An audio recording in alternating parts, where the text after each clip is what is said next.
Just for hearts and initiative for healthy life. Me dietitian Neha Katekar तुमचं आमच्या YouTube चॅनलला स्वागत करते। तुम्ही अजूनही आमचं चॅनल सबस्क्राईब केलं नसेल तर नक्की सबस्क्राईब करा आणि बेल आयकॉन दाबायला विसरू नका। तर डेंग्यू किंवा डेंगी हा एक विषाणूजन्य रोग आहे। तर हा रोग जो आहे तो एका एडिस इजिप्टी नावाच्या डासापासून हा प्रसारित होत असतो। तर ह्याच्यामध्ये डेंग्यू एका माणसापासून दुसऱ्या माणसाला होत नाही, पण एखाद्या माणसाला डेंग्यू झालेला आहे आणि हा एडिस जो डास आहे हा त्या माणसाला जाऊन चावला आणि परत येऊन आपल्याला चावला तर त्यांनी आपल्याला रोग हा होऊ शकतो। तो जो संक्रमित डास असतो त्या डासाने चावल्यानंतर एक 5 ते 6 दिवसांमध्ये आपल्याला डेंग्यूची लक्षणं दिसायला लागतात। आपण बघूया की याची लक्षणं काय आहेत। खूप अचानक ताप येतो, नंतर डोक्याचा पुढचा भाग आहे तो दुखत असतो, डोळे दुखत असतात, उलटी आणि मळमळ आपल्याला आल्यासारखं होत असतं, भूक लागत नाही, त्वचेवर व्रण उठतात म्हणजे रॅशेस, लाल लाल रॅशेस आपल्या शरीरावरती दिसायला लागतात, नंतर डोकं दुखतं, नंतर सांधेदुखी, नंतर हाडांचं दुखणं आणि स्नायूही दुखत असतात। तर हे जे आहे ही सगळे डेंग्यूची लक्षणं आहेत। तर डेंग्यूवरची तर ट्रीटमेंट काय आहे आपण ते बघूया। तर डेंग्यूवर अशी कुठली स्पेसिफिक ट्रीटमेंट नाही आहे, पण त्याचे जे लक्षणं आहेत जे आपण बघितली लक्षणं सगळी त्या लक्षणांवरती त्याला ट्रीट केलं जातं। आणि डेंग्यू आहे हे तुम्हाला कसं कळतं तर ही सगळी लक्षणं दिसल्यानंतर जर डॉक्टर तुमची ब्लड टेस्ट करतात त्या ब्लड टेस्टमध्ये आपल्याला कळून येतं की आपल्याला डेंग्यू आहे। आता आपण बघूया की डेंग्यू झाल्यानंतर तुमच्या आहारात काय बदल झाले पाहिजे की जेणेकरून तुम्हाला लवकर बरं वाटेल। तर सगळ्यात पहिलं आहे की तुम्ही आहारात तुमचे जे काही द्रव पदार्थ आहेत ते वाढवले पाहिजे, म्हणजे फ्लुइड्स, पाण्याचं प्रमाण वाढवलं पाहिजे। तर तुम्ही साधारण 3 ते 4 लिटर पाणी हे गेलं पाहिजे। तर नुसतंच पाणी जात नसेल तर बरेच ऑप्शन्स असतात, तुम्ही नारळ पाणी घेऊ शकतात, कोकम सरबत घेऊ शकतात, लिंबू पाणी तुम्ही घेऊ शकतात, नंतर सूप्स आहे, बऱ्याच आपलं डाळींचं पाणी असतं ते तुम्ही घेऊ शकतात, हर्बल टी आहे, आता तुळशीचा सुद्धा खूप चांगला रोल आहे डेंग्यू बरा करण्यात। तर तुळशीचा तुम्ही काढा घेऊन चहा, हर्बल टी सारखं तुम्ही तुळसाचं करू शकता। नंतर ORS मिळतं जे ओरल रिहायड्रेशन सोल्युशन आपण म्हणतो, तुम्हाला कुठल्याही मेडिकलमध्ये वगैरे मिळून जातं। तर त्याच्यावरती लेबलवर लिहिलेलं असतं की ते पाकिट किती पाण्यामध्ये मिसळलं पाहिजे। ते पाणी मोस्टली 1 लिटर पाण्यामध्ये ते 1 पाकिट मिसळून ठेवायला पाहिजे आणि ते पाणी पेशंटजवळच ठेवायचं म्हणजे सतत ते पिऊ शकतात। तर अशा पद्धतीने फ्लुइड्स आहारात वाढवले पाहिजे। दुसरं आहे आहारामध्ये विटॅमिन C आपल्याला वाढवायचं आहे। तर हे सगळ्यांनाच माहिती आहे की विटॅमिन C इम्युनिटी वाढवण्यास मदत करते आपल्याला। तर विटॅमिन C युक्त फळं आपल्या आहारात इन्क्लूड करायचे।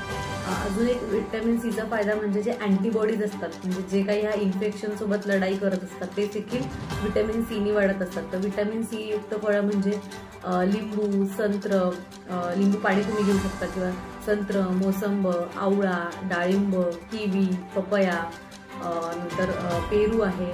तर ही सगळी फळं विटॅमिन C मध्ये खूप चांगली असतात। किवी आहे, तर ही फळं तुम्ही सगळी तुमच्या आहारात तुम्ही घेऊ शकतात। तिसरं आहे की आहारात तुम्ही तुमचे प्रथिने वाढवले पाहिजे, म्हणजे आहारात प्रोटीन्स वाढवले पाहिजे। तर प्रोटीन्स आपल्या शरीरामध्ये वाढल्यानंतर आपल्या जे इन्फेक्शन आहे ते फाईट करण्यास मदत करते व आपली रिकव्हरी फास्ट होते।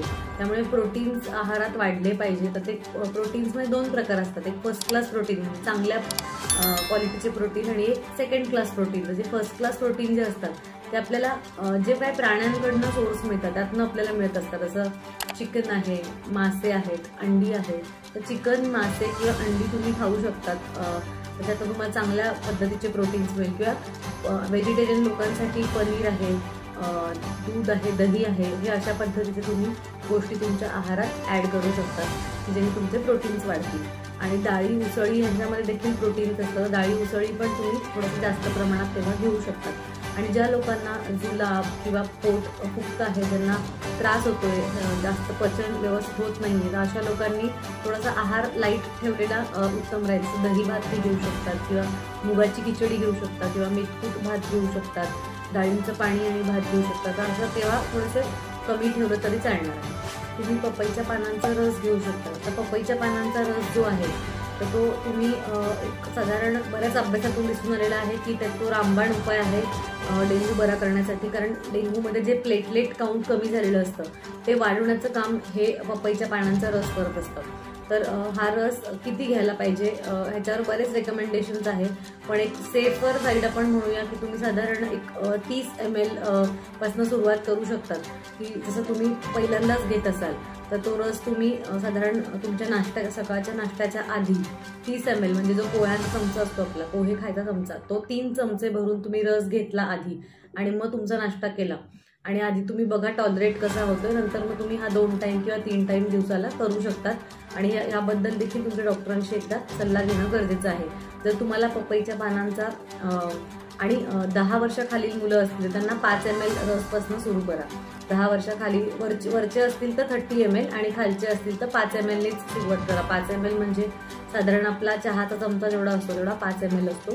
तेवढं औषधासारखं तुम्ही तो पपईच्या पानाचा रस लहान मुलांमध्ये देऊ शकता.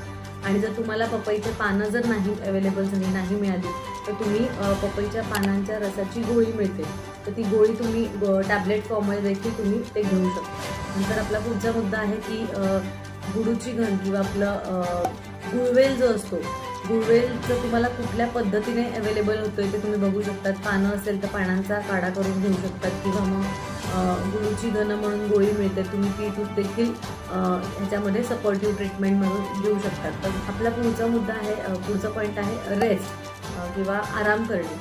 आता डेंग्यू झालेला आहे तुम्ही सगळं फॉलो करता आहे तर रेस्ट देखील महत्त्वाची आहे. तुम्हाला एक 5 ते 6 दिवस तरी व्यवस्थित आराम केला पाहिजे.